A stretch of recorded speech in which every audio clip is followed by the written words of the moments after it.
Hello, everyone, and welcome to another episode of Aatif Rashid's Book Club.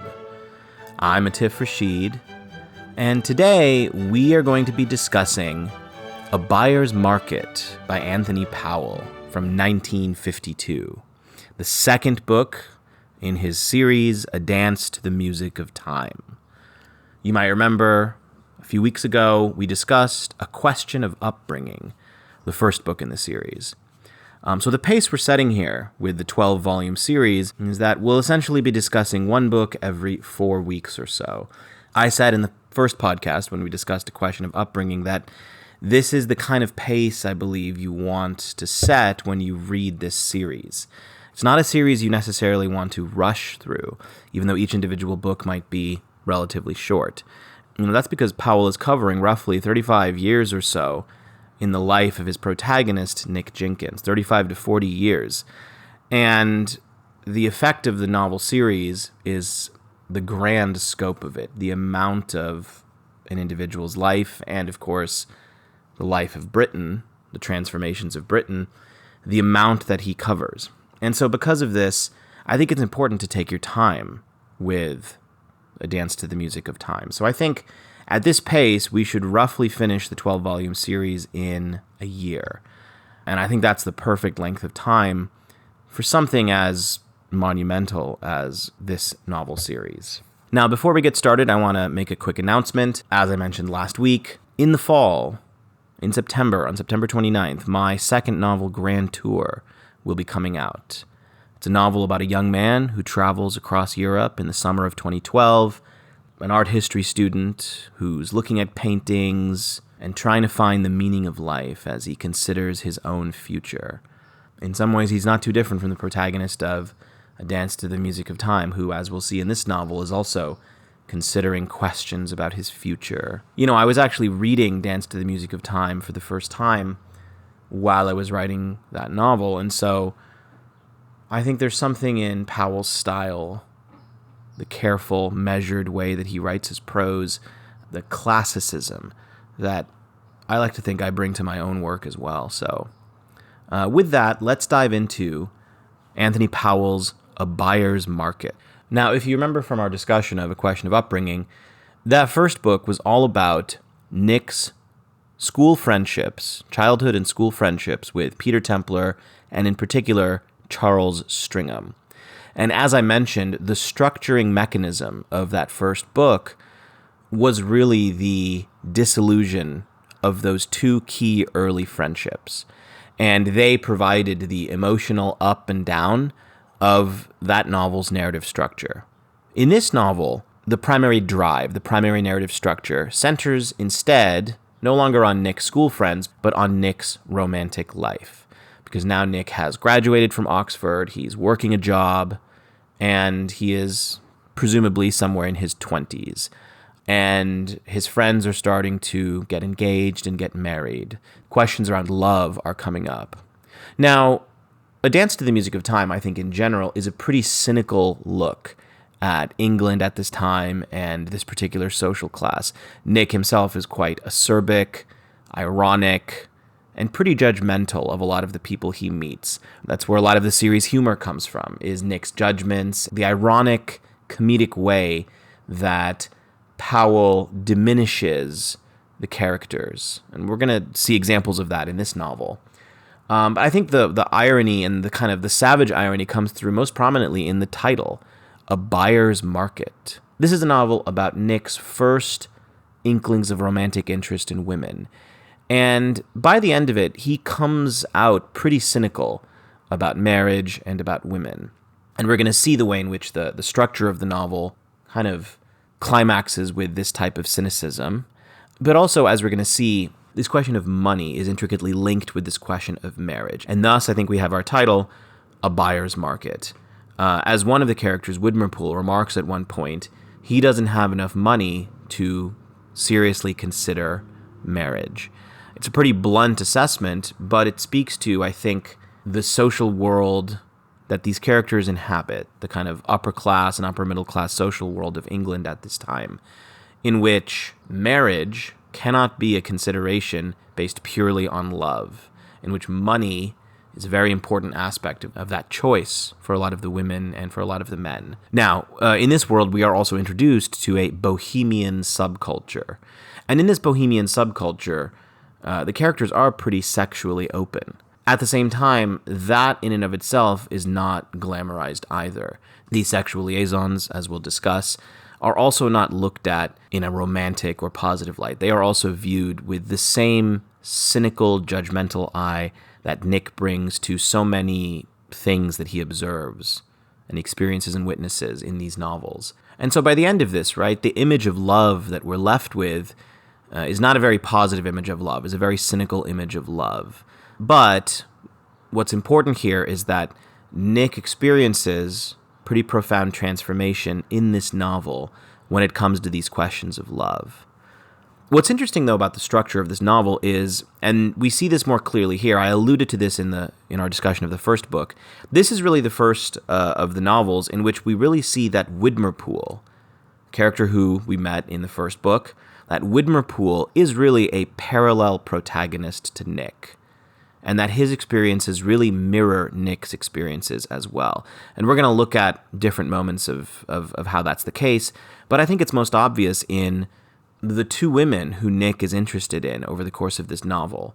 First, Barbara Goring, the upper-class, high society girl who he's interested in courting. Widmerpool is also interested in courting her.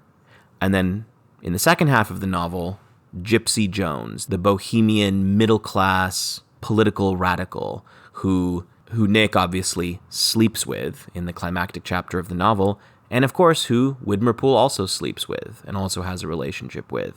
So the two women who essentially are the two love interests in this novel, both of them are pursued by Widmerpool and Nick. And both Widmerpool and Nick have parallel and mirrored experiences with these two women.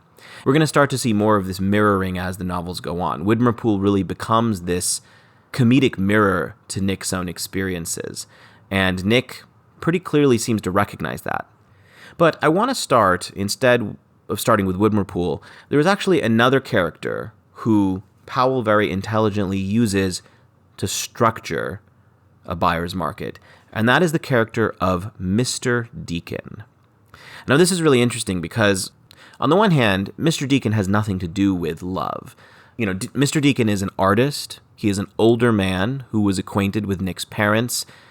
He's one of these adult figures who kind of circle in the background of these novels. One of the others who we run into in this novel, as well as Uncle Giles, who also continually kind of circles in the background of these novels. Right? Many of these adult figures provide Nick with wisdom and guidance in various forms, and also kind of provide him with models of how adult life might look. That's another important part of many of these novels, is that a lot of the adult characters kind of function as adult figures who Nick, at various points, looks up to, perhaps even seeks to emulate, before ultimately landing on a particular judgment of who they are. Mr. Deacon is more particularly focused, obviously, in this novel, because we see the novel begins with our narrator, Nick, recalling Mr. Deacon, and really begins with Mr. Deacon, and it ends with Mr. Deacon's death and funeral. And these different moments provide for Nick a structure for his romantic relationships. And I think Powell's point is specifically that this is coincidental, right? Powell is really interested in the question of will versus fate, or will versus coincidence. Many of the characters in this novel are associated with the word will. They take actions, and Nick even notes that they are characters who like to take actions and do things. Widmerpool is obviously the big figure associated with the will, but a lot of the minor characters who we meet are also identified with and associated with will. There's a character who Nick meets later, one of his friends, another painter, Barnby, who is also associated with will and action, in particular in his pursuit of women. Nick, by contrast, is not a man of will. He is a very passive character. He is a very passive protagonist throughout this entire series. He likes to observe things, he likes to reflect, but he does not like to take action in the way that some of the other characters do. And Nick, therefore, is very aware of the idea of fate and coincidence in shaping a human life. And he really uses Mr. Deacon as a figure to express this, right? Mr. Deacon appears in Nick's life at key moments that, in retrospect, are associated with and identified with the development of Nick's romantic life. And it begins in the very beginning with Mr. Deacon's painting, Boyhood of Cyrus, which Nick sees in the house of wealthy family whom he's visiting and who he associates with Barbara, the first girl that he falls in love with. So we begin right away, the beginning of the novel, by linking Mr. Deacon with Nick's interest in Barbara. And from here on out, each time Mr. Deacon is going to appear in the novel, it's going to be in some ways linked with a development in Nick's own romantic life. So let's take a look at the first passage at the very beginning of the novel. So if we read this opening passage, "The last time I saw any examples of Mr. Deacon's work was at a sale, held obscurely in the neighborhood of Euston Road, many years after his death. The canvases were none of them familiar, but they recalled especially, with all kinds of other things, dinner at the Walpole Wilsons, reviving with a jerk that phase of early life. They made me think of long-forgotten conflicts and compromises between the imagination and the will, reason and feeling, power and sensuality, together with many more specifically personal sensations experienced in the past, of pleasure and of pain." So pretty clearly Powell wants to begin with Nick seeing Mr. Deacon's work and then recalling or remembering dinner at the Walpole Wilsons. That's the one specific reference we have here. And we're going to see what that connection is. But the idea is there's a particular painting, Boyhood of Cyrus, that he sees at the Walpole Wilsons that allows him to connect Mr. Deacon to that phase of his life, to Barbara and his interest in Barbara. But notice all of these conflicts that he identifies here. Imagination and the will, reason and feeling, power and sensuality, pleasure and pain, right? He's basically Mr. Deacon. Anytime now he sees one of Mr. Deacon's works, he's going to remember this phase of his life. He starts right away. We don't even know who Mr. Deacon is, but we understand Mr. Deacon's significance for Nick. I always talk a lot about how do you begin a novel. Now, obviously, this is a book series. We already kind of know the characters a little bit. At the same time, a novel has a particular theme. Each one of Powell's novels is thematically coherent and organized. It's not loose. And so Powell begins each of his novels very deliberately. And here he begins with Mr. Deacon and with a set of themes that he is going to explore in this novel. This is what I often tell my students whenever I teach, is don't be afraid to start with pretty clear articulations of themes, as Powell does here. If we jump ahead a little bit, so I want to look further ahead in Chapter 1. The first part of Chapter 1 is largely concerned with describing who Mr. Deacon is, describing the type of painter he is, the memories that Nick has with him. And it's towards the end of this first section that we get one of the paragraphs that I'm talking about where Nick pretty explicitly links Mr. Deacon to Barbara and to what this novel is really going to be about, which is Nick's love life, Nick's romantic life. So on page 14, we have this passage. He's reflecting on Mr. Deacon. Specifically, he's reflecting on having run into Mr. Deacon with his parents in the Louvre in Paris. Mr. Deacon's reappearance at that season seemed not only to indicate divorce of maturity from childhood, but also to emphasize the dependence of those two states upon one another. Grown up in the old days, Mr. Deacon was grown up still. I myself, on the other hand, had changed. There was still distance to travel, but I was on the way to drawing level with Mr. Deacon as a fellow grown-up, himself no longer a figment of memory from childhood, but visible proof that life had existed in much the same way before I had begun to any serious extent take part, and would, without doubt, continue to prevail long after he and I had ceased to participate. So right there, Nick is basically saying that Mr. Deacon represents to him the adult world. And I really like that idea that, when he knew Mr. Deacon as a kid, Mr. Deacon was grown up. Now, Mr. Deacon is still grown up, but Nick has also become grown up. This, I think, is a really insightful way that Powell writes about the relationship we have to adults, especially as children and adolescents, right? Adults are always adults. And when we become adults, the adults are still adults. They're still grown up. And our relationship to them has changed. If we keep reading, in addition to this appreciation of his status as a kind of milestone on the winding and dusty road of existence, I found something interesting, though not entirely comfortable, about Mr. Deacon's personality. He had given me a long, appraising glance when we shook hands, an action in itself, for some reason, rather unexpected. And later, he had asked which were my favorite pictures in the gallery, and elsewhere, in the same deep, grave voice with which he had formerly explained his views on tone values, listening to the reply as if the information there contained might possess considerable importance for himself. This apparent deference to what was necessarily unformed opinion seemed so flattering that I remembered him clearly long after our return to England. And 6 or 7 years later, when I saw the signature E. Bosworth Deacon in the corner of an oil painting that hung high on the wall of the innermost part of the hall in the Walpole Wilson's house in Eaton Square, the atmosphere of that occasion in the Louvre, the talk about the conference and St. Sebastian, the feeling of constraint, of embarrassment almost, the visit, later in the day, to the Walpole Wilsons themselves, came back all at once very clearly. Even the illusion of universal relief that belonged to that historical period, of war being surprisingly at an end, of the imminence of a good time, of all that odd sense of intellectual emancipation that belonged, or at least seemed perhaps rather spuriously to belong, to the art of that epoch, its excitement and its melancholy, mingling with kaleidoscopic impressions of a first sight in Paris.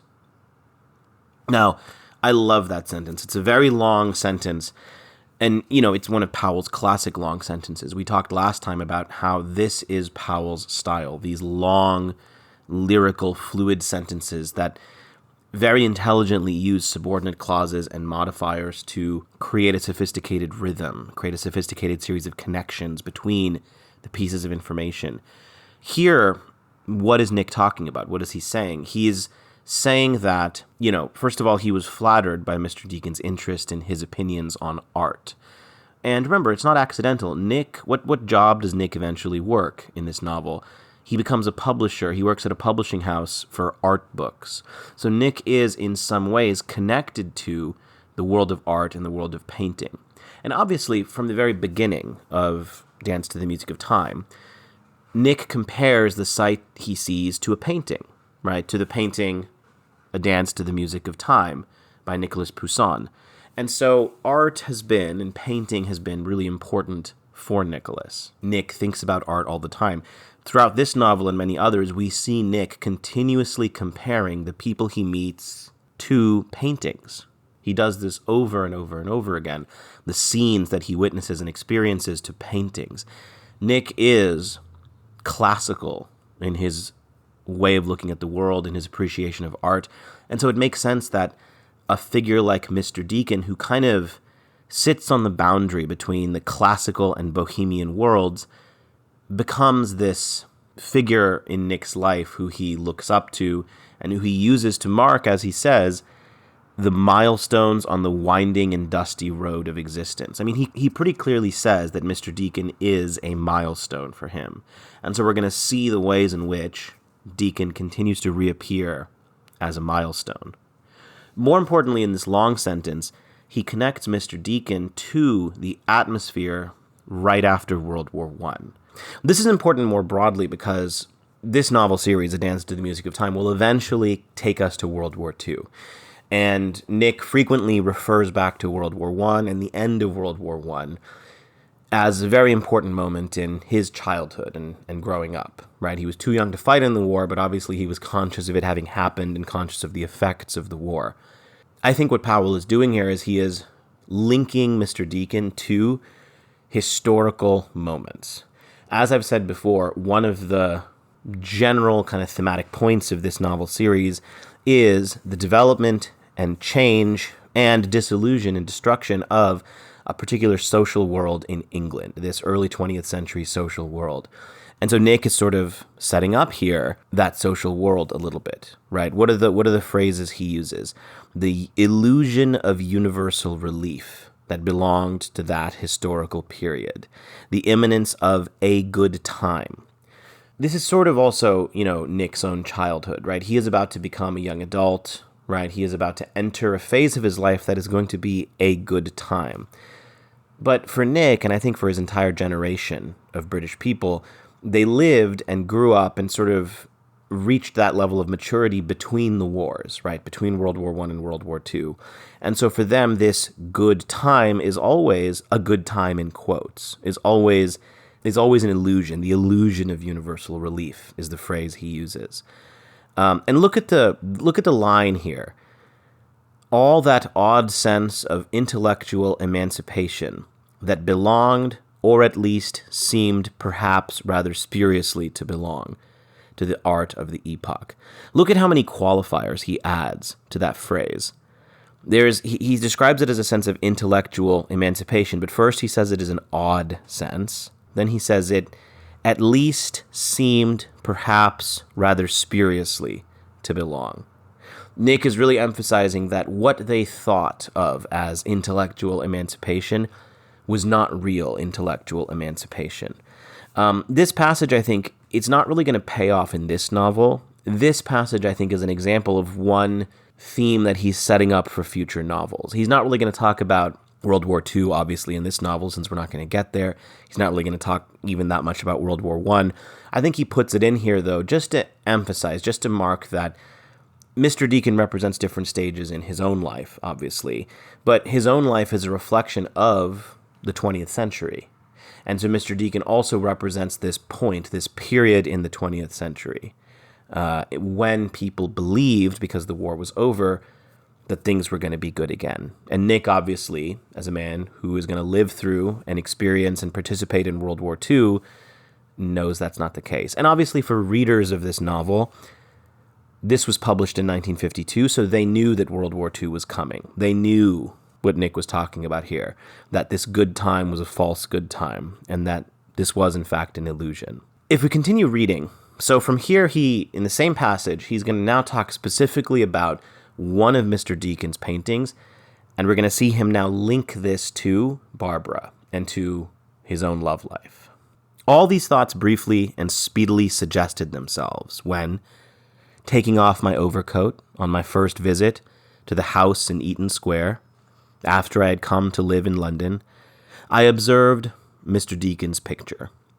So he's talking here about, as he said earlier, an oil painting of Mr. Deacon's that he's going to see in the house of the Walpole Wilsons, who is this family who Nick is close to, and through whom Nick is going to meet Barbara.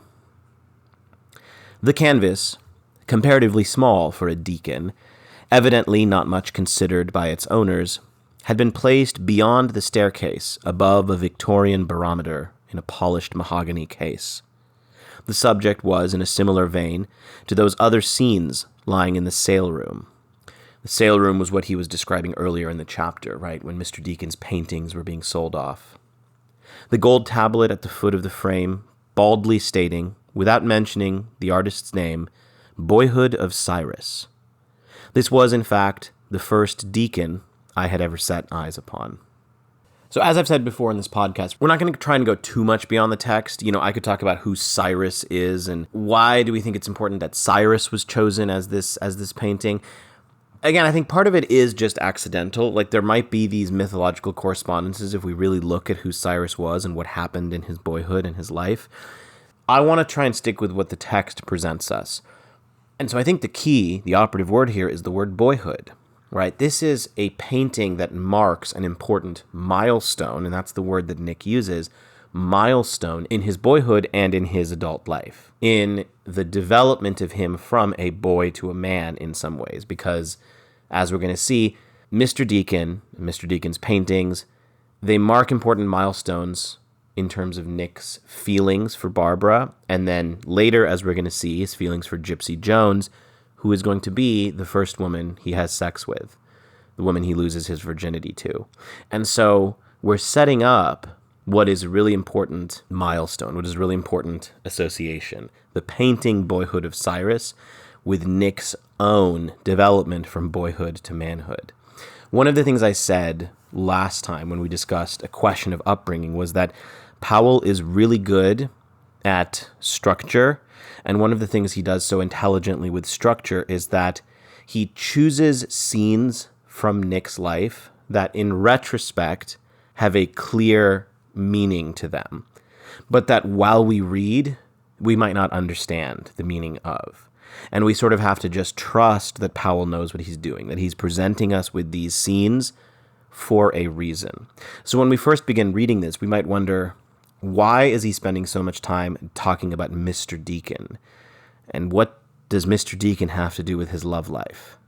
By the end of the novel, it becomes clear what the connection is between those two things. So again, we have to trust that Powell knows what he's talking about.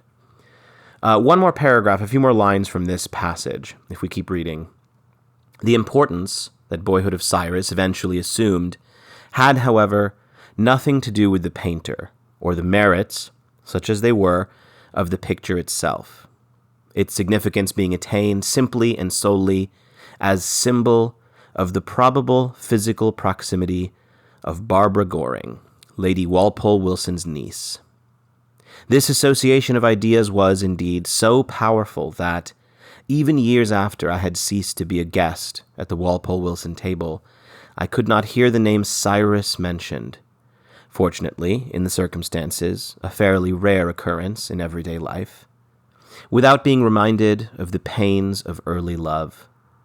While, at the time of which I write, almost any oil painting illustrative of a remotely classical scene, such as one sees occasionally in the windows of the dealers round St. James's, normally specializing in genre pictures, would be liable to recall the fact, if by some unlikely chance forgotten, that I had not seen Barbara for a longer or shorter period.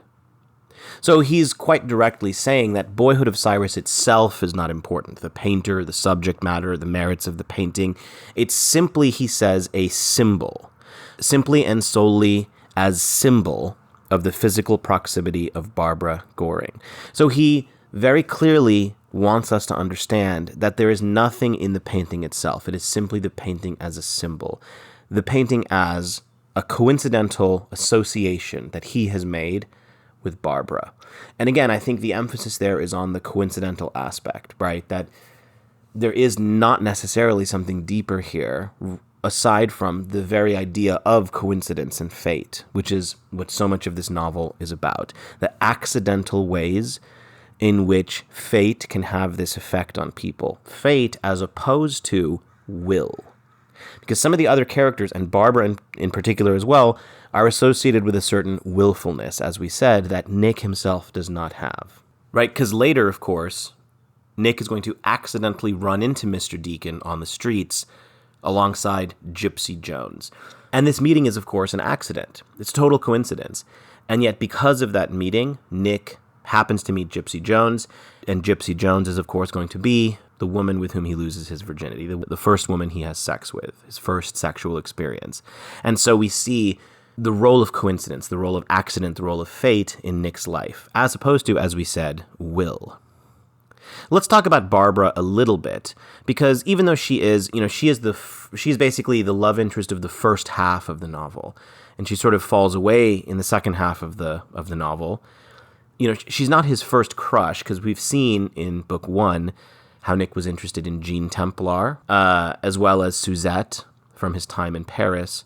But she is his first big crush, the first real, as he says, significant person whom he puts his affections onto and puts his hopes onto. And so the first introduction he has to Barbara is they're at a dance, and essentially she asks him to ask her to dance. "Do be quick if you are going to ask me for a dance," she had said, when her cousin, Eleanor Walpole Wilson, had first introduced us. "I can't wait all night while you make up your mind." So this is important because dances and these type of dances figure a lot in the first half of this novel. Nick and Widmerpool basically attend one of these dances. And the emphasis on these dances is obviously this is a place where young men and young women might find potential spouses. Nick, of course, as we've said, is not a very active person. He doesn't even seem like he's seeking to find someone. And Nick continually contrasts himself with other young men who are much more active and willful and energetic. A lot of these minor supporting characters who we meet in the first half of the novel. So I think it's kind of interesting that, in the context of Nick's infatuation with Barbara, she is really the one to ask him to dance. She is the willful one. He is the passive one.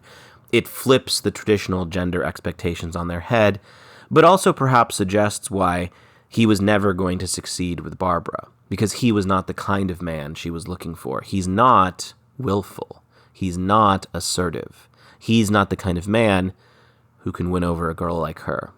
So, before we jump ahead, let's talk a little bit about the structure of this novel. Powell's novels, as I've said, all have a really wonderful structure.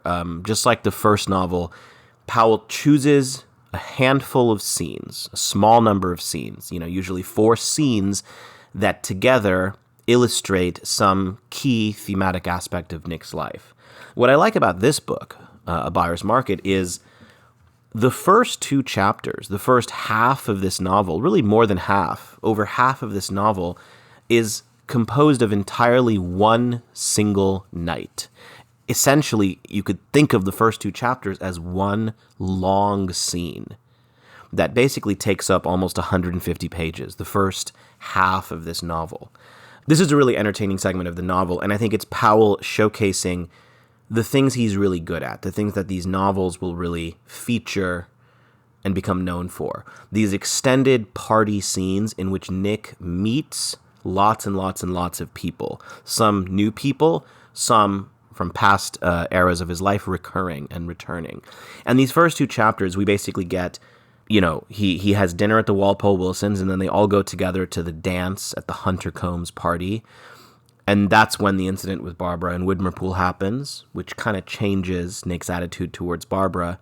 And then, as he and Widmerpool are walking back together, they run into Mr. Deacon and Gypsy, and then Stringham, and then go off to a second party, a more bohemian party, at the house of a woman named Mrs. Andriadis. And these 2 parties, right, the sort of high society elevated ball in the first chapter, and then the more bohemian artsy party at night in the second chapter, these make up essentially the first half of the novel.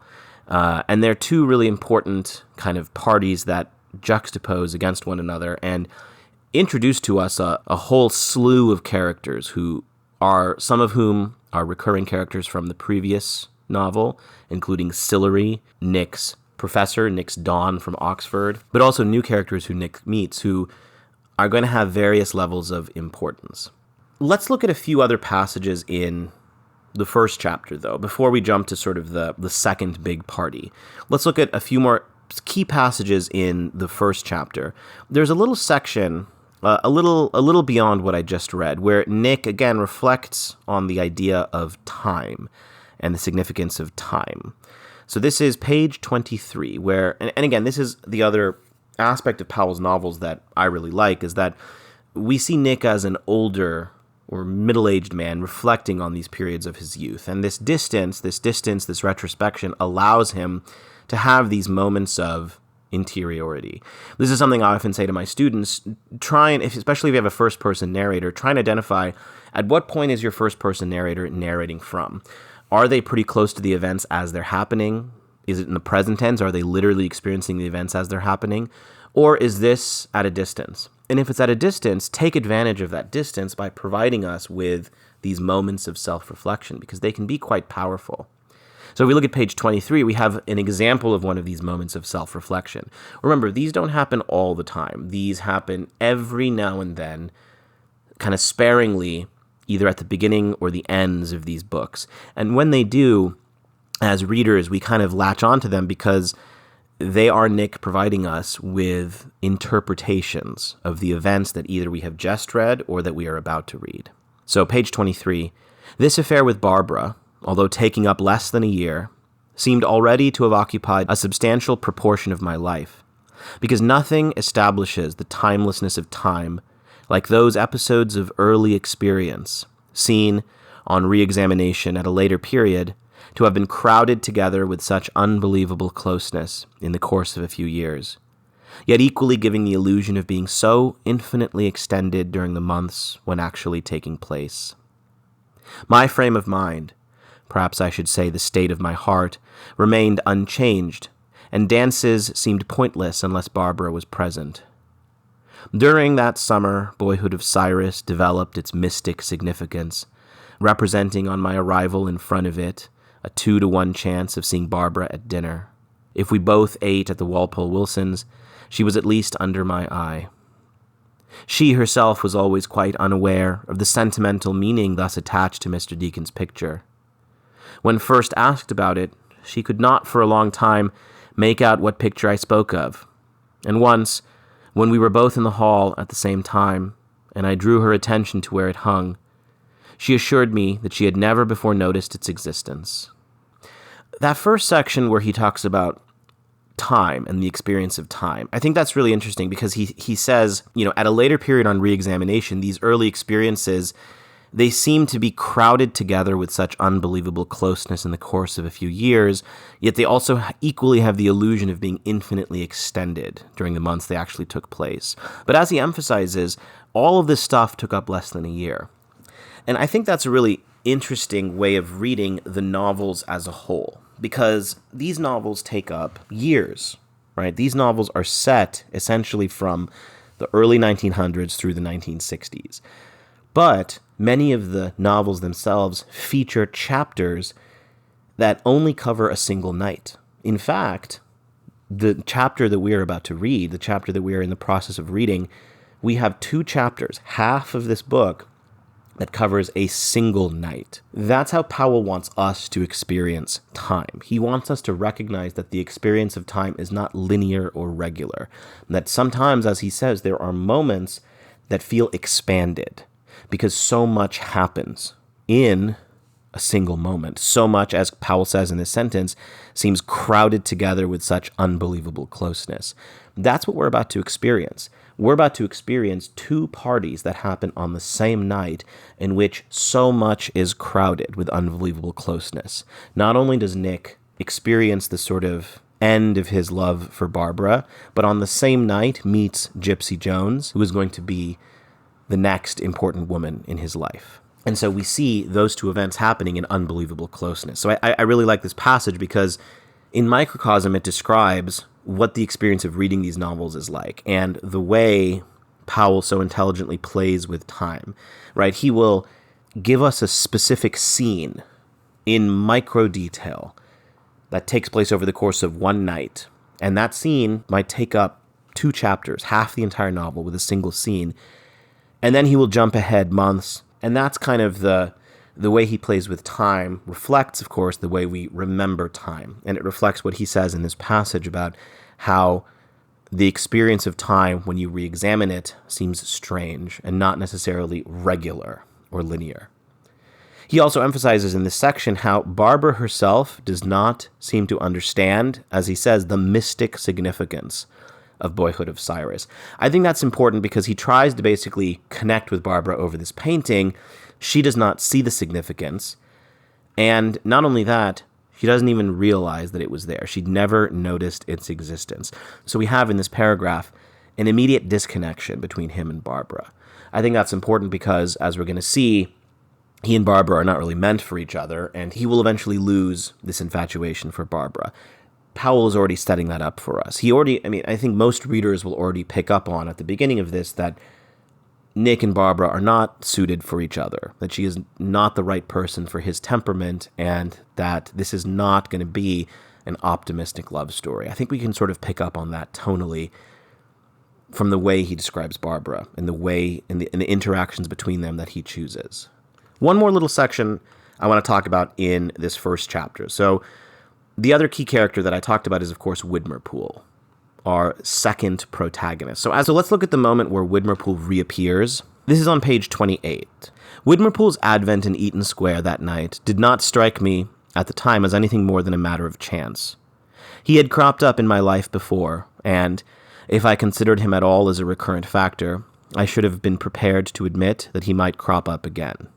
I did not, however, as yet, see him as one of those symbolic figures, of whom most people possess at least one example, if not more, round whom the past and the future have a way of assembling.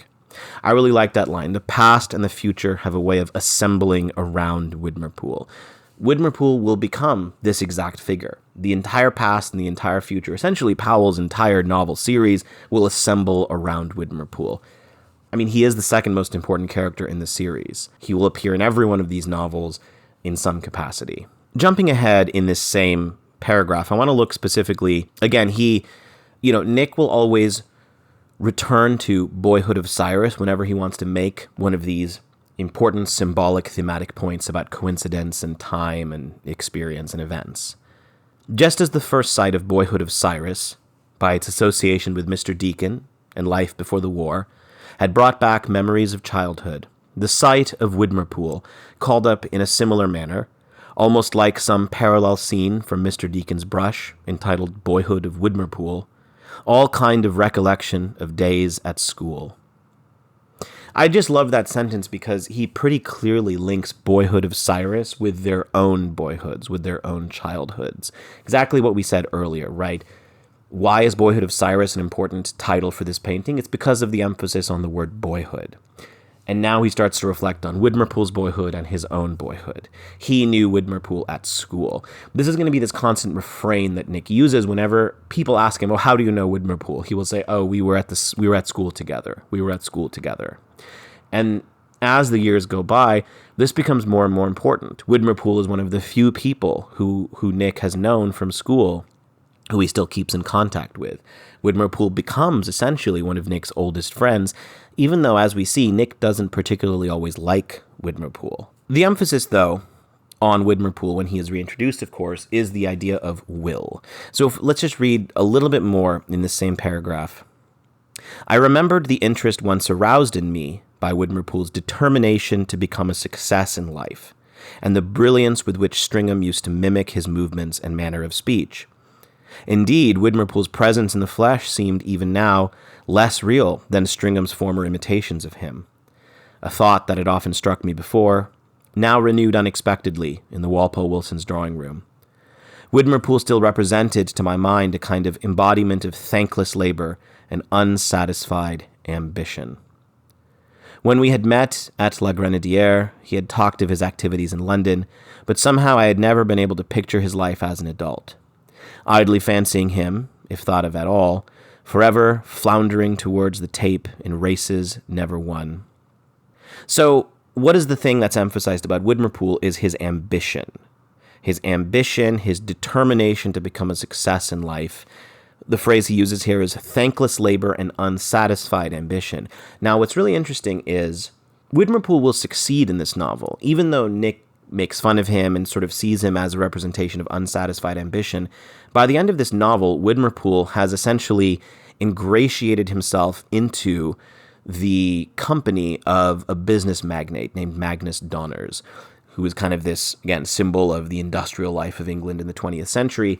And Widmerpool has basically successfully worked his way up through his connections to a lucrative job in this company. So Widmerpool is a success in life, and we're going to see Widmerpool continue to succeed even as Nick continues to question his ambition. But one of the key contrasts between Widmerpool and Nick is this question of ambition. If we remember from book one, Widmerpool criticized Nick for lacking ambition. And Nick, whenever Widmerpool criticizes Nick for his lack of ambition, in this novel, at a certain point, Widmerpool criticizes Nick for working at an art publishing company that doesn't have any prospects for a future, that basically is a job that's not going to take him anywhere. Nick does sometimes take those criticisms to heart. He does start to question his own life and say, well, maybe Widmerpool is right. Basically, that's the key central contrast. Widmerpool is a man of will. Nick is not a man of will. Nick is a much more passive man. Nick looks at people, meets people, talks to people, judges people, but does not often do things. This contrast between will and coincidence, as I said at the beginning, is kind of the driving tension of this particular novel itself. And we see this first in the way in which the story with Barbara Goring ends. So let's look at the scene where this is kind of in the middle of chapter 1, where basically tensions between Nick, Barbara, Widmerpool, and some other suitors of Barbara, right, all come to a head. So jumping ahead, right, basically this entire first chapter, the primary tension is, who is Barbara going to dance with at the dance? Nick is interested in her. There's another character named Thompson who is interested in her. And of course, Widmerpool is interested in her. And what essentially happens is Barbara tries to, she promises him a dance and then decides she doesn't want to dance with him. And he gets angry at her. And there's this moment, let's look at this on page 68. Widmerpool basically grabs Barbara by the wrist. And Nick, this is something Powell does really well, Nick is a really astute observer of very small social actions that have this deeper sense of meaning. Later in the novel, there's going to be a moment where he notices where Stringham and his fiancée seem to have a little uneasiness between them when Stringham tries to take her hand and she pulls it away. Nick is very good at noticing these little micro details, micro gestures. And here, he sees Widmerpool grab Barbara's wrist, and he knows and understands that this is significant. "Look here, Barbara," he said. This is Widmerpool. And he sounded in actual pain. "You can't leave me like this. Certain actions take place outside the normal course of things so unexpectedly that they seem to paralyze ordinary capacity for feeling surprise.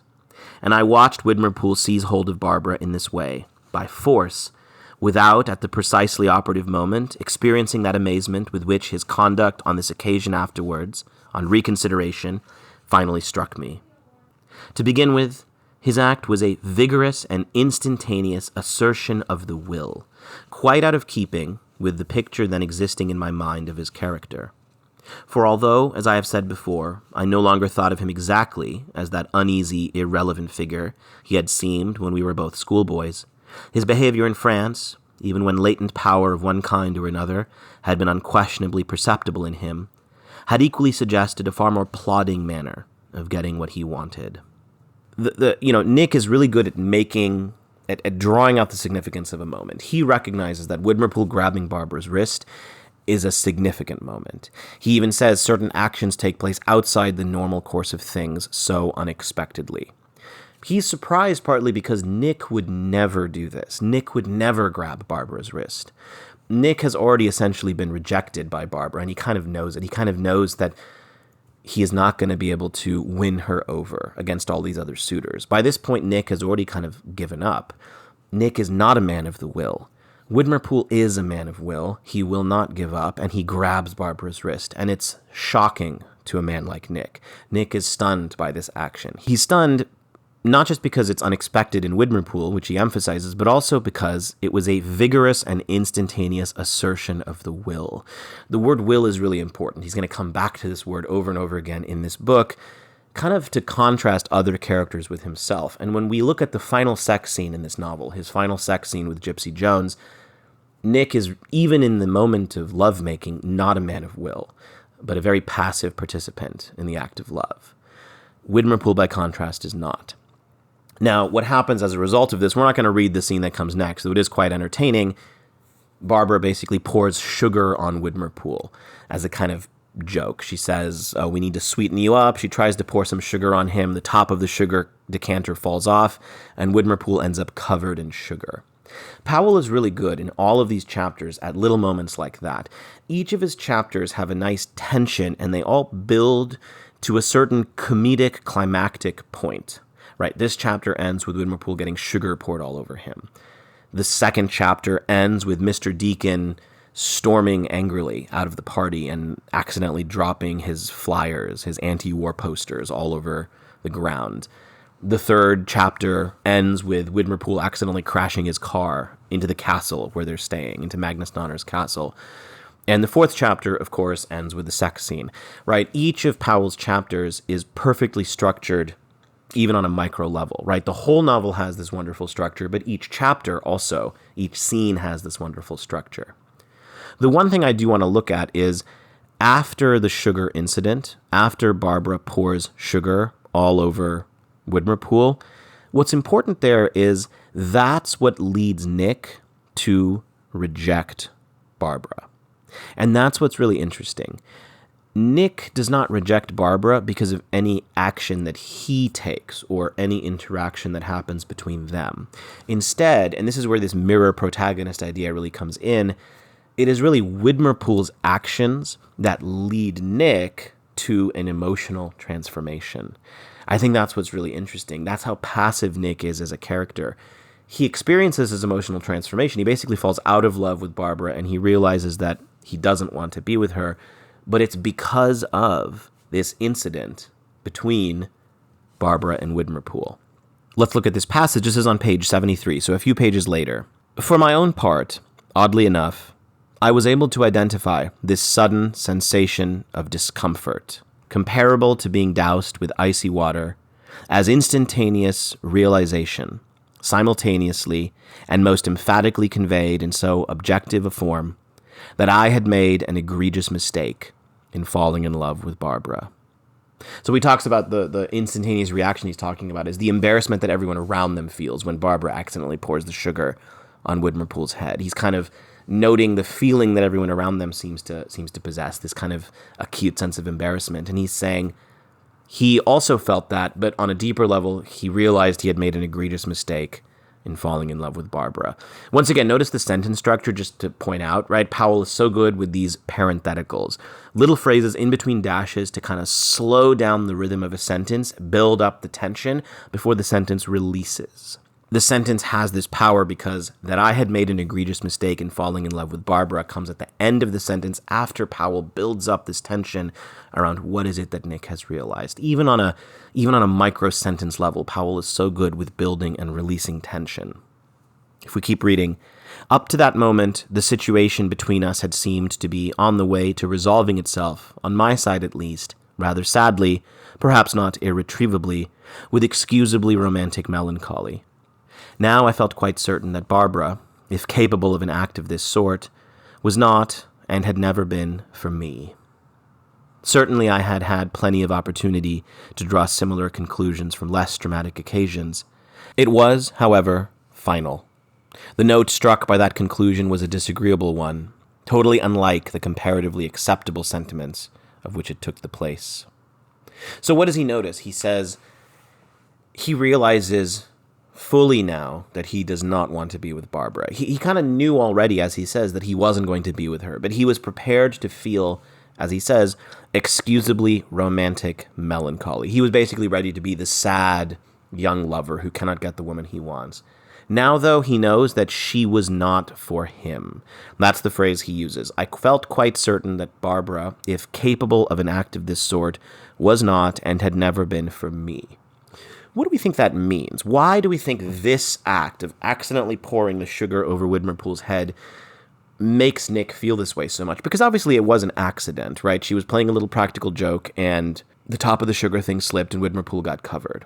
But remember, what kind of person is Nick? Nick is a person who is very good in social situations. He's good at talking to people. He's good at meeting people. He's good at observing people. He is not a man of action or will.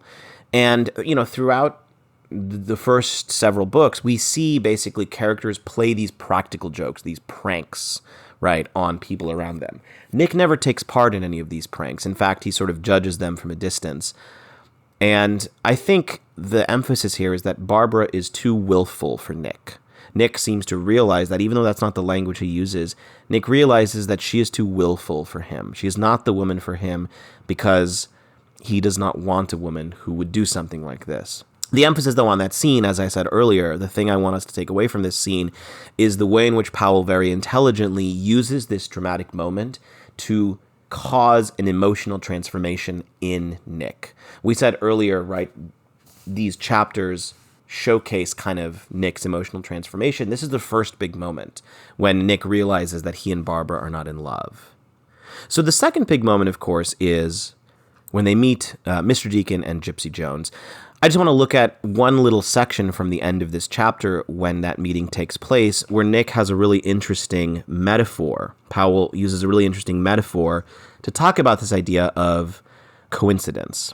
So this is on page 83 So basically, Nick and Widmerpool are walking back, and Widmerpool feels very embarrassed, right, by what has happened. And it's actually quite a sweet moment between them, almost. I mean, as sweet as something could be in a novel series that's so bitter and sardonic and cynical. Nick never wants to admit how his friendship with Widmerpool is a real and genuine friendship, but there are these little moments where Widmerpool almost confesses emotionally to Nick what he's feeling. Because they're all British, they're never going to confess that much, right? There's always going to be a limit to how much they're British men from the early 20th century, so there's always going to be an emotional reticence. But in this moment, Nick and Widmerpool are quite close. Nick feels embarrassed on Widmerpool's behalf. He doesn't like what Barbara did, and he feels bad for Widmerpool, and Widmerpool also feels bad and is kind of able to confess to Nick to some extent. And then they end up running into Mr. Deacon and Gypsy. And look at the way Nick introduces this. It was on the tip of my tongue to say something of my own position regarding Barbara, for it is always difficult to hear anyone lay claim to having endured the agonies of love without putting forward pretensions to similar experience, especially when the same woman is in question. Whether or not some such reciprocal confidence, advisable or the contrary, would finally have passed between us is hard to say. Probably any material I could have contributed to the subject would have proved all but meaningless, or at best merely irritating, to Widmerpool in his current mood. That is my opinion in face of subsequent dealings with him. However, at that stage in the walk, one of those curious changes took place in circumstances of mutual intercourse that might almost be compared, scientifically speaking, with the addition in the laboratory of one chemical to another, by which the whole nature of the experiment is altered, perhaps even an explosion brought about. So what is he talking about here with this wonderful little metaphor? The explosion is the arrival of Mr. Deacon and Gypsy. And basically what happens is Widmerpool accidentally steps on Gypsy's foot. And this is the explosion. This is the chemical being added together, right? In the night, they accidentally run into Mr. Deacon and Gypsy Jones, and the whole course of their lives change. I mean, that's essentially what Nick is implicitly saying. Having read the end of the novel, we know what he's talking about here. But again, I love the metaphor he uses because remember, Nick is not a man of will. Nick does not believe any action that he takes can have these consequences. So that's why Nick resorts to this metaphor that, it's almost like it's a laboratory experiment gone wrong. It's adding one chemical to another. We were not in control of it. It was a chemical reaction. It was natural. It was spontaneous. It was beyond human will. That's how Nick thinks. Coincidence, fate, that's what determines the world for Nick, not human action or human will. And so them running into Gypsy Jones and Mr. Deacon, for Nick, is a pure and total coincidence, like chemicals combining in a laboratory that produce an explosion. Now, what is the explosion that it produces? Obviously, Widmerpool will end up sleeping with Gypsy Jones and ends up paying for Gypsy Jones's abortion. That's the dramatic arc of the second half of the novel from Widmerpool's perspective. We sort of learn that Gypsy Jones might already have been pregnant and just sort of used sex with Widmerpool as an excuse to get him to pay, but that is essentially the explosion. Contrast that with Nick's own interaction with Gypsy Jones. So Nick, of course, has its own interaction with Gypsy Jones. He ends up sleeping with her in the very last chapter. Nick is continually passive around Gypsy. Nick never pursues Gypsy directly. Nick doesn't even want to admit that he finds Gypsy attractive. Widmerpool's interactions with Gypsy are the interactions of a man of will. And Nick is even surprised when he learns that Widmerpool, got involved in something like this, ended up in this situation, because he never imagined Widmerpool to be this type of person. But clearly Widmerpool likes Gypsy, pursues her, sleeps with her, and then ends up paying for the abortion.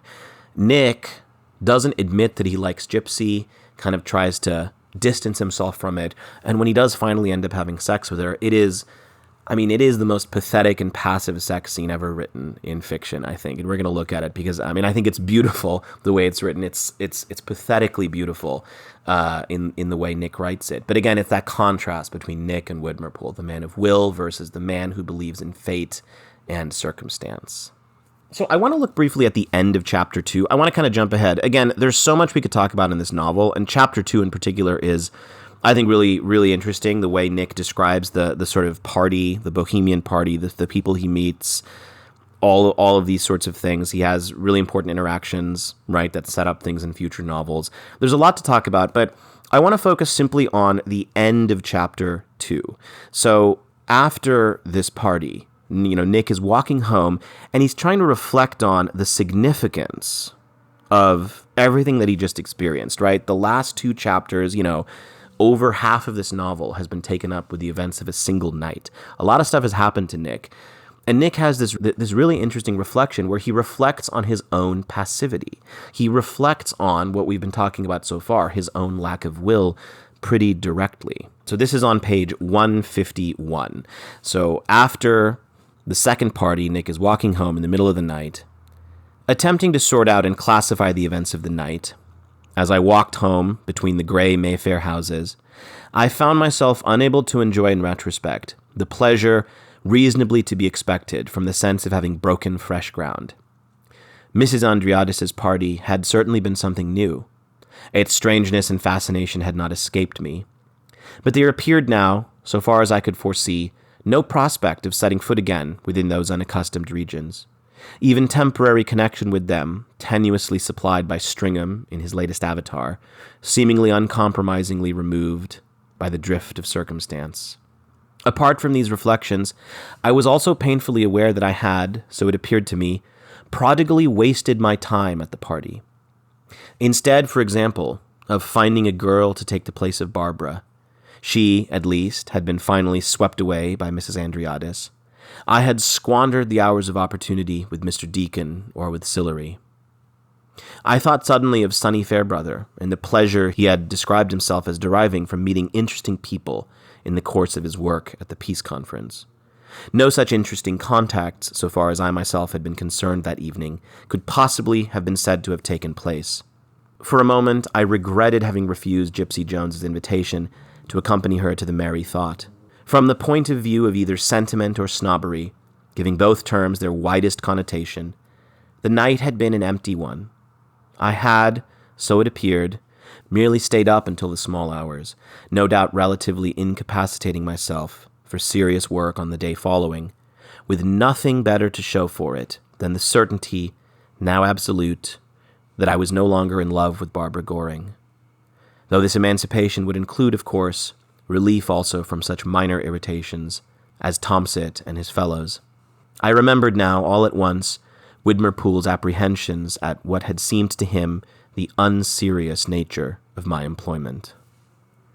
So what is Nick thinking about? It's really interesting. He feels let down at the end of the evening, and this is a pretty common feeling if we've ever been to a raucous, noisy party, one of those nights when we're walking home and we sort of realize that we sort of wonder what it had all been for, what had been the point of it all. And even Nick is wondering that. He's wondering what had been the point of meeting all of these people, of doing all of this stuff, of staying up. He wonders if he hasn't wasted his time. And it's kind of telling that he thinks of Widmerpoole's apprehensions at the very end about the unserious nature of his employment. For all the judging that he does of Widmerpoole, he's very conscious of Widmerpoole's own judgment of him as an unserious person. He really seems to be taking it to heart here. He really thinks, I am not a man of will. That is the subtle implication of what he's feeling and thinking here. He says, I had wasted my time. I did not find a girl to take the place of Barbara. And he even reflects on rejecting Gypsy Jones's invitation. So Gypsy Jones wanted to go to a club, and she asked him to come with her, and it was loaded with suggestive meaning, and he said no. And so obviously, he's basically thinking back on all of these and realizing that he is not like Widmerpoole. He is not a man of will. He cannot take advantage of these situations. Now, what I think is fascinating, and this is my larger interpretation of this particular moment and of Powell's novel in general, because the question we have to ask ourselves is Powell really criticizing and critiquing Nick and the way he behaves? Nick is not a man of will, but what does Powell think of Nick? And I would go so far as to say that Powell actually likes Nick. And I think this novel is a celebration, ultimately. This novel series as a whole is a celebration of astute, insightful observation. It's a celebration of the man of passivity. Nick is not a man of will. Widmerpoole is a man of will. Powell, overall, clearly feels conflicted towards Widmerpoole as a representation of the 20th century, especially towards the the later books in the series, we get a pretty big critique of Widmerpool as a character and the type of person he is. In the end, I think what Powell is suggesting here is that, ironically, Nick is wrong to be so critical of himself, because what has Nick accomplished? Nick has met a series of really interesting people who are going to recur in future books and are going to provide him with this insightful look at the era in which he lives. Essentially, what is Nick's power in these novels? What is Nick good at? Nick is good at meeting people, and Nick is good at observing people and judging them and drawing conclusions about who they are and what they represent symbolically. That is Nick's superpower, to use kind of the ugly word of today. That is what Nick is good at. And so here Nick is being critical of himself. He's saying, oh, this night was a failure. I didn't even find another girl to replace my feelings about Barbara. I didn't discover anything about myself. Nothing important changed. But obviously, the older version of Nick is recounting these events, recounting the events of this night, because he realizes that there is significance to all the stuff that he has experienced. There is a deeper and larger significance to this party and the world that it has exposed Nick to and the people that he has met. And so I think this passage where Nick is berating himself for not being more like Widmerpool, for not being more of a serious person, I think we have to read this passage ironically, because in the context of the whole novel, Nick's passive, observational approach to life ends up, I think, being for Powell the correct approach to life, the way to deal with the ups and downs and the traumas and the changes of the 20th century. Whereas the men of will like Widmerpool, though they might succeed in life, though they might get what they want in many ways, the question we're going to ask by the very end of the novel is, have they really succeeded? What have they really accomplished? We'll get to that when we get to the final novel in the series. But for now, I think it's important to think about the irony with which Powell has Nick critiquing himself. And I think from Powell's perspective, Nick is wrong to be so hard on himself. That actually Nick, through his passive observation, has accomplished quite a lot of all the people that he's met, because that is what he's good at, and that is what the novel is about. That's the substance of these novels. Party scenes in which Nick meets interesting people who represent and reflect various kind of values of the century in which he lives.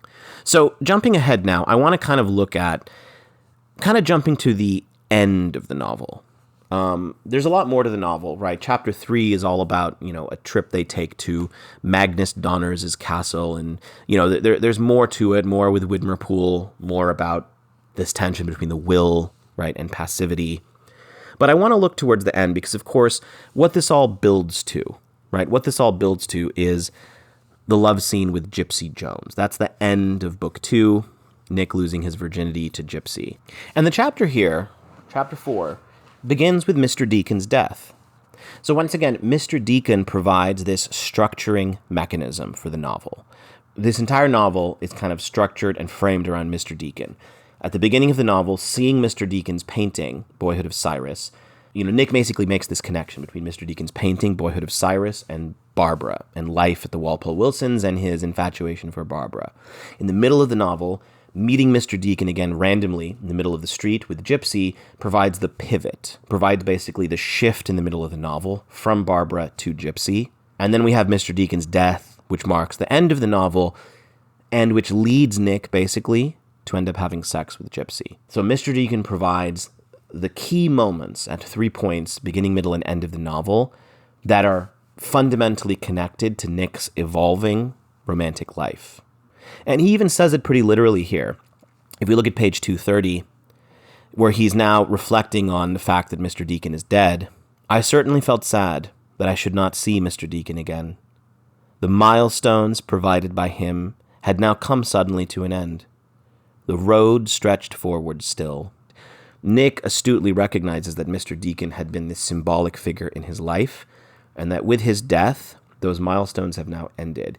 He seems to recognize a transition here, a passage between these different points in his life, between, to some extent, boyhood and manhood.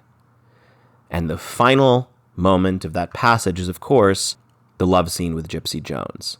So if we look towards the end of the chapter, when he and Gypsy have sex, it's sort of described, first of all, as very accidental. Nick is talking with Barnby. Barnby is a painter who kind of lives with Mr. Deacon, and Barnby is one of Nick's friends. They discuss painting and women and, their love lives. And Barnby basically goes off because he has a date, essentially. He goes off to meet this woman who he's been pursuing, this wealthy woman who seems beyond Barnby's status in life, and yet who Nick is impressed by Barnby's ability to basically be with a woman of that social status. And as Barnby goes off, Nick feels this sadness. He thinks, Barnby is a man of will, right? He even uses that word to associate with Barnby towards the end.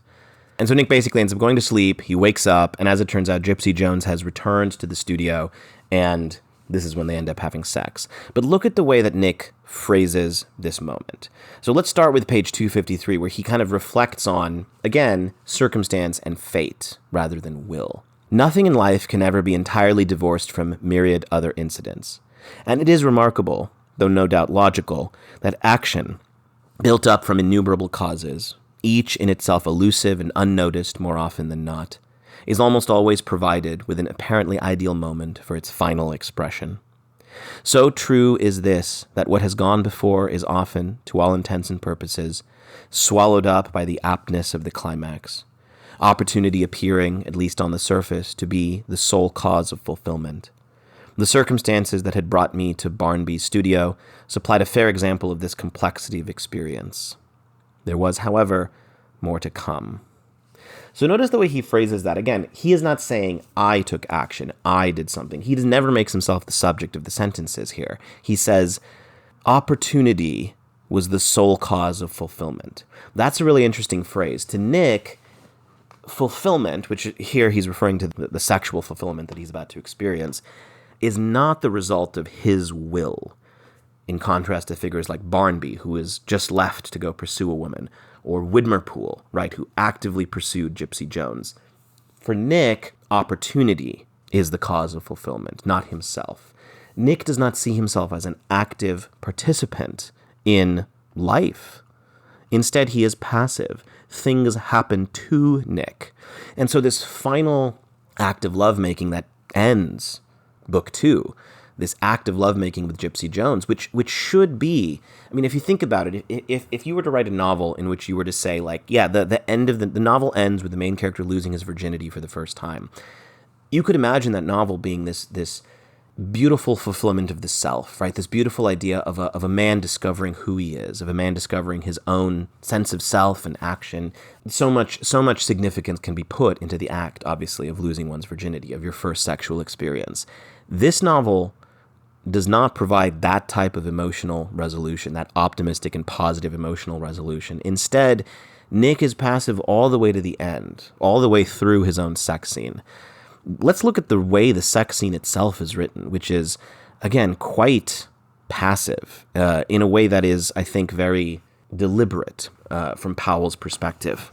You know, Gypsy is basically dressed in a bodysuit because she's going to a costume party later. So she's dressed in a nude-colored bodysuit that's very revealing, and she's meant to be Eve. Obviously, there's a lot of symbolism going on here. But let's look at the sex scene itself. So this is on page 255. The lack of demur on her part seemed quite in accordance with the almost somnambulistic force that had brought me into that place, and also with the torpid, dreamlike atmosphere of the afternoon. So remember the circumstances. Mr. Deacon has died. He has just come back from Mr. Deacon's funeral. He's feeling, he's unhappy, right? He's thinking about Mr. Deacon, obviously. He has also just woken up from a nap. And so the way he puts it is, he has not entered Gypsy's room. There is a somnambulistic force that has brought him to this place. At least such protests as she put forward were of so formal and artificial an order that they increased rather than diminished the impression that a long-established rite was to be enacted among Staffordshire figures and papier-mâché trays, with the compelling, detached formality of nightmare.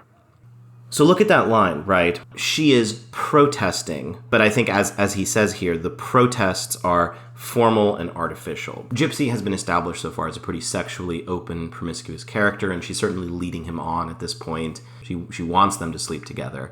So we have this idea that her protests are artificial. And he also, look at the way it's written, right? He doesn't even feel like he's an active participant here. Instead, it feels like they are performing some sort of long-established rite. And the whole thing is described as having the compelling, detached formality of nightmare. I mean, it's not exactly a positive and optimistic depiction of a sex scene in which you are an active participant. Instead, he feels as though he's doing something that is some sort of ritual, some sort of rite, something he is supposed to do. Of course, it is a rite. It is the rite of passage from boyhood to manhood. And yet he doesn't feel like he is an active participant in this rite of passage, but rather that it's happening to him, right? That this sex scene is happening to him. If we keep reading, right? Perhaps some demand, not to be denied in its overpowering force, had occasioned simultaneously both this summons and Miss Wentworth's telephone call. Her telephone call was what led Barnaby away. So again, he is saying that it's not him that's causing this to happen, it's circumstance. Some demand not to be denied its overpowering force, right? Fate has basically led him to this moment. He is not even taking responsibility here for the act of lovemaking that he's about to participate in, that he is participating in. Each product of that slow process of building up of events, as already mentioned, coming at last to a head. Again, the phrase, building up of events.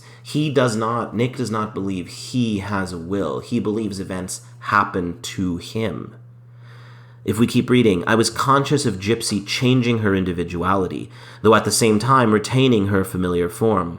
This illusion almost conveying the extraordinary impression that there were really 3 of us, perhaps even 4, because I was aware that alteration had taken place within myself too, of whom the pair of active participants had been, as it were, projected from out of our normally unrelated selves.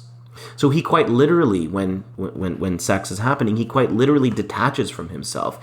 He feels like he is an observer of himself having sex with Gypsy. He literally says it's like there are 4 people in the room. It's like he and Gypsy have detached themselves from themselves and are watching themselves. Nick is so passive and so unable not to feel as though events are happening to him that even this triumphant moment of finally achieving sexual satisfaction, of losing his virginity, this culmination of boyhood, even this moment, he cannot feel like an active participant. He feels distant from it. He feels like an observer of his own life. He doesn't even feel like he has a will in one of the greatest moments of will in a person's life. That's how detached Nick feels. Now, what do we make of this? I just want to reflect for a moment. Why is Powell so obsessed with and insistent on Nick lacking a will? As I said before, I think this whole novel series is about the transformations of the 20th century. Right, the transformations of the 20th century, World War I, World War II, the end of this social world of England that Nick has grown up in and been a part of. And I think for the people who experienced that, they experienced it without a sense of will, right? They had the sense that their will could not be made to shape events the way they wanted. You know, imagine if you're Powell, right? You're born in the early 20th century. You live through some of the greatest cataclysms of human history. How can you believe in your own will? How can you believe in your own agency? You probably do feel like you are a victim of fate and circumstance and chance. You happen to be born during the 2 greatest wars in human history. You happen to live through both of those wars. You happen to witness the entire society that you were born into completely collapse. I mean, if we lived through a moment like that, we would also experience a lack of will, a lack of agency.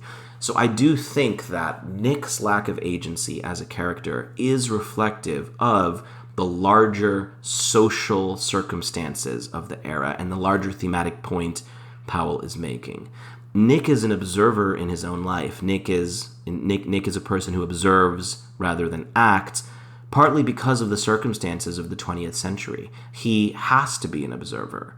And I think Powell is sort of suggesting that to be an observer, to be distant, is the only way to sort of survive in this world and to survive what's to come, basically.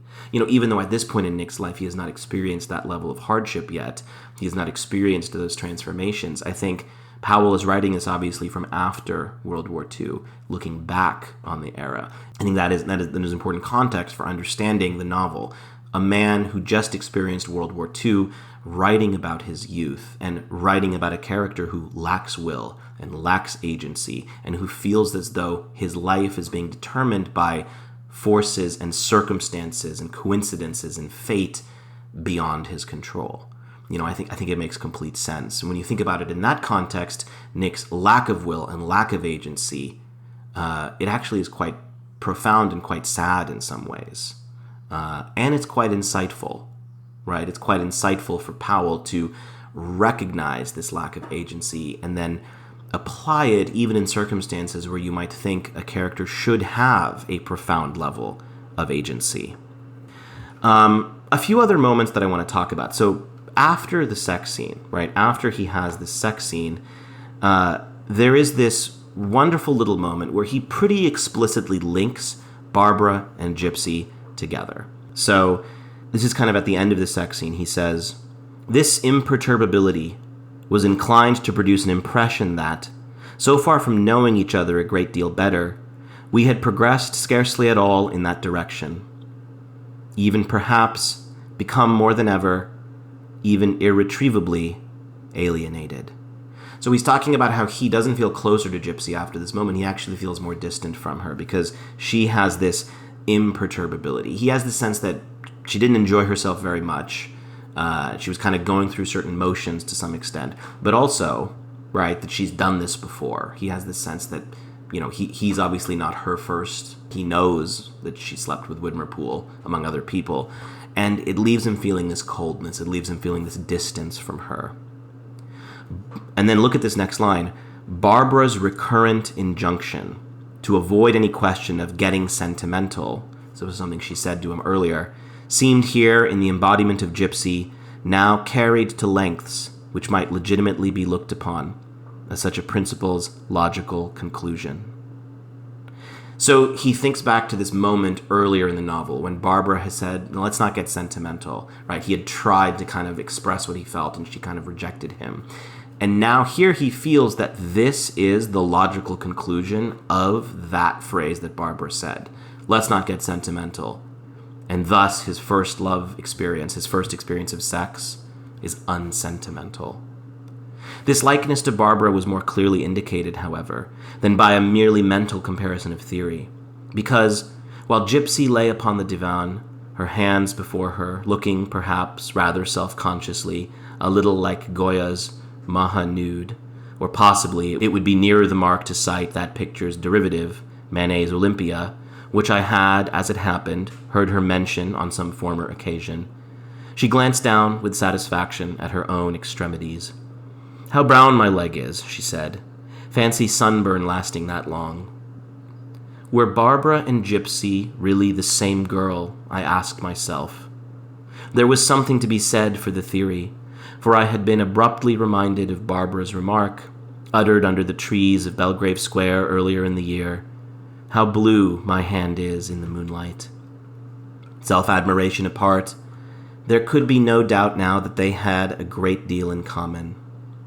It was a concept that made me feel that, insofar as I was personally involved in matters of sentiment, the season was, romantically speaking, autumn indeed, and that the leaves had undeniably fallen from the trees so far as former views on love were concerned, even though such views had been held by me only so short a time before. Here, at least, at the back of Mr. Deacon's shop, some conclusion had been reached, though even that inference, too, might be found open to question. At the same time, I could not help being struck not only by a kind of wonder that I now found myself, as it were, with Barbara, in conditions once pictured as beyond words vain of achievement, but also, at that same moment, by a sense almost of solemnity at this latest illustration of the pattern that life forms. What a wonderful, I think, kind of concluding rumination from Nick. I mean, it's very sad. And it kind of makes sense, right? You know, we think of something like losing one's virginity as a positive, optimistic, wonderful moment in someone's life, but of course it can be very sad. And Nick feels very sad in this moment when it finally happens, right? He pretty directly compares Barbara to Gypsy. Notice also he compares Gypsy to Goya's Nude and then Manet's Olympia. He's constantly comparing people to paintings, which of course makes sense. He is in Mr. Deacon's studio, right? He has just talked to Barnaby, his artistic friend, right? Their art is everywhere. Painting is everywhere, inextricably connected with his love life. And, I mean, he pretty clearly says, right, Barbara and Gypsy seemed like the same girl. He asks himself, were they the same girl? And structurally, if we think about the novel structurally, in a way they are. Barbara was the woman he was interested in the first half of the novel. Gypsy is the woman who becomes the focus in the second half. And there is this clear pivot in the middle of the novel when he and Widmerpool run into Mr. Deacon. Widmerpool steps on Gypsy's toes. And remember the metaphor that he used in that moment. It was like a chemical experiment, a laboratory experiment.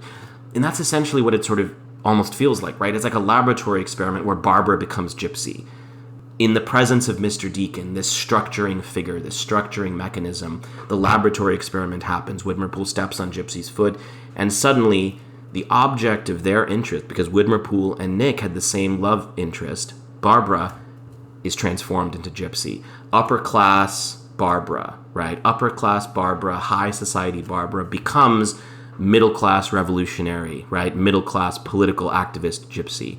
Totally different social circumstances, but, as Nick notices here, a fundamental similarity in their personalities, and specifically in their lack of sentiment. And, you know, it leaves him feeling this coldness. I mean, he says it feels like autumn. It's this wonderful comparison that he feels as though it is autumn. He feels as though the leaves have fallen from the trees, and he compares those leaves to his former views of love. His former views of love have fallen from the trees. I mean, it's a wonderful, wonderful metaphor for describing what growing up looks like, what leaving boyhood, right? What leaving boyhood behind looks like. The leaves have fallen from the trees. Your former views of love have fallen from the trees. And he even underscores that this is happening at the back of Mr. Deacon's shop, because Mr. Deacon, even after his death, is still actually presiding over him. This final milestone, right? This final milestone that Mr. Deacon presides over, Nick losing his virginity in the back of his shop to a girl he met through Mr. Deacon on accident, or through circumstance is how he would have put it. And what is the final conclusion he reaches there? I mean, it's really interesting. He sort of says, it's almost as if, you know, he had always imagined being with Barbara in a situation like this, right? Losing his virginity to Barbara. He pretty openly says he had pictured as beyond words vain of achievement, being in a situation like this with Barbara. Now, he has said Barbara and Gypsy are almost the same girl, and he is with Gypsy, right? So implicitly he is with Barbara, but he no longer feels what he had hoped to feel, and he finds himself struck by the solemnity at this illustration of the pattern that life forms. That is a key phrase associated with this whole series of novels, the pattern that life forms. For Nick, life is a pattern, life is a dance. We saw that in book 1. And again, for Nick, things happen because of a pattern. Things happen because of fate and circumstance. Things do not happen because of will. Other characters are people of will. You know, Widmerpool, Barnaby, a whole series of other minor characters who we've met. Nick is not a man of will. Nick is someone who realizes that life is a pattern. Life happens to him, and he feels that at this point as well, right? He doesn't feel like he has done anything himself, but rather that he has simply acted out the pattern of life that in retrospect was inevitable. It's quite a sad moment, but it's also a very insightful moment, and it speaks to, again, the way in which Nick has transformed, the way in which Nick has grown up. As we said earlier then, Mr. Deacon kind of presided over these moments in Nick's life where he changed and he developed and he grew up. And so we see that in the way this novel is structured all the way to the end. So to conclude here, right, how do we think of this second book in relationship to the first one? The first book obviously was focused much more on Stringham and Templar and the building up and dissolution of their friendships. Stringham is in this novel, right, and his wedding to Peggy Stepney does kind of form a certain emotional climax in the final section. In a book about love, a wedding does take place in the final chapter, though it is the wedding of someone who at this point is a less significant friend in Nick's life, right? Stringham is not as important as he used to be, though, he does figure in this novel every now and then. The focus here of this novel, as we've said, much more on Nick's love life in parallel to Widmerpool, who has a similar romantic life with similar romantic interests, Barbara and Gypsy, though, as we've emphasized, the importance is the difference between how Widmerpool and Nick approach these romantic moments. Widmerpool is a man of will. He takes action. He grabs Barbara by the wrist. He pursues her, right? He pursues Gypsy. He has sex with her and then pays for an abortion. Nick is passive, right? Nick does not pursue these women in the same way that Widmerpool does.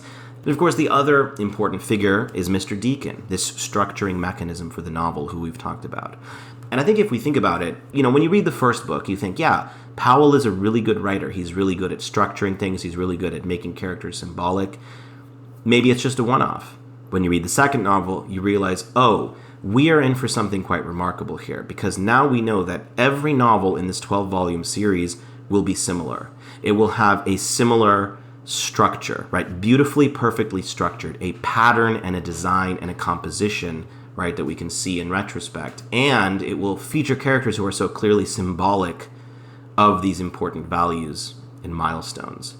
The other thing I want to say about A Buyer's Market is, I would say of all of the novels in this series, it's the one in which we actually get the deepest insight into Nick's character. In many of the later novels, Nick himself recedes into the background, and he lets the drama and the narrative kind of focus on other characters while he remains this observer figure. In these first few novels, he is much more of a classic protagonist, much more directly involved, even if he is not a man of will and action. I would say in this one, we get obviously a lot of his interiority, but it sort of makes sense, right? If this is the novel that focuses on this transition from boyhood to manhood in the context of romantic love, it makes sense that we get this depth of interiority into Nick's psyche about his attitudes towards love. I don't necessarily want to say one novel is my favorite out of these 12. It's hard to pick a favorite. I don't necessarily know if Buyer's Market is my favorite if I had to pick one. There are some later novels that I think are really remarkable. But I would say reading A Buyer's Market, especially if you are a young man, or a man of any age, really, a man who has once been young, which is every man, A Buyer's Market speaks to you. And, when I read this for the first time, I was really moved by the connections I felt to Nick. As a protagonist. I think a lot of young people, men or women, will recognize these feelings in Nick, in the way he thinks about romantic love, right? In the way he yearns for it but feels passive and unable to act. We talk a lot about the power of novels on this podcast, and something I come back to over and over again is the way in which novels can speak to you beyond the literal aspects of experience. As I've said before with the first book, many of us have nothing in common with Nick as a protagonist. We did not grow up in Britain in the early 20th century. We might not be wealthy, etc. We're not from this social class. But, right, I challenge you to read some of those passages where Nick agonizes over Barbara or agonizes over any of the women that he's interested in, Jean, Suzette, Gypsy. I challenge you to read those passages and not feel some connection. There's that famous quote from James Baldwin, which I'm probably going to butcher here because I don't have it in front of me, but there's that famous quote from James Baldwin where, I'm paraphrasing here, he essentially says, you think that you're the only one who's experienced the things that you've experienced. And then you read a novel and you see that someone else in the past has experienced exactly what you've experienced and has articulated it so beautifully and wonderfully. And that's the power of reading, and that's the power of literature. And I think that's what I felt reading this. When I read this novel in particular, especially because it focuses so much on romantic love and this transformational moment in life that so many of us experience. I think that's why people still read this novel 50, 75 years later, that's why this novel is still getting read. Because even though the social circumstances of our world have changed, those underlying emotions speak to something universal. All right, so thank you all for listening. As always, as I've said, we will do more of Anthony Powell in the future. We will probably do The Acceptance World in another 3 weeks. So 3 weeks to read it if you're reading along with us. And then next week we will do, another novel. Until then, if you like the podcast, please like, subscribe, and share as always. And I'll see you all next time.